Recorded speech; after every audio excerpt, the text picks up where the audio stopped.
สำหรับคนที่ยื่นอุทธรณ์ทบทวนสิทธิ์บัตรสวัสดิการแห่งรัฐหรือบัตรคนจนเรียบร้อยแล้วจะต้องทำยังไงต่อนะครับคลิปนี้ตอบชัดกับข่าวสตางค์มีเดียวันที่12สิงหาคม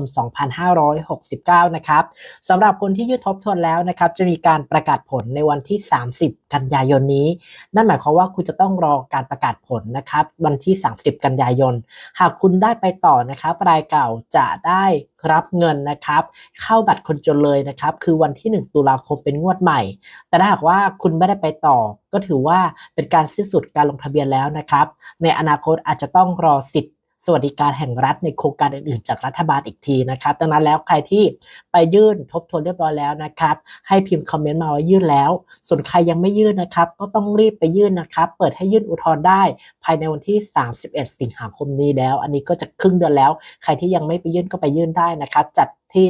ธนาคารรัฐนะครับหรือว่าหน่วยงานที่รัฐบาลกำหนดให้ยื่นหรือไปที่เว็บไซต์ของทางการลงทะเบียนบัตรสวัสดิการแห่งรัฐก็ได้สำหรับคนที่สะดวกเข้าเว็บไซต์นะฮะหากใครมีคำถามอะไรเพิ่มเติมคอมเมนต์มาถามใต้ล่างได้จะไปตามข่าวให้กดติดตาม Facebook Page และ TikTok ข่าวสตังค์มีเดียด้วยนะครับแล้วก็อย่าลืมกดติดตาม YouTube และกดกระดิ่ง YouTube ช่องสตังค์มีเดียด้วยเจอกันในข่าวหน้าครับ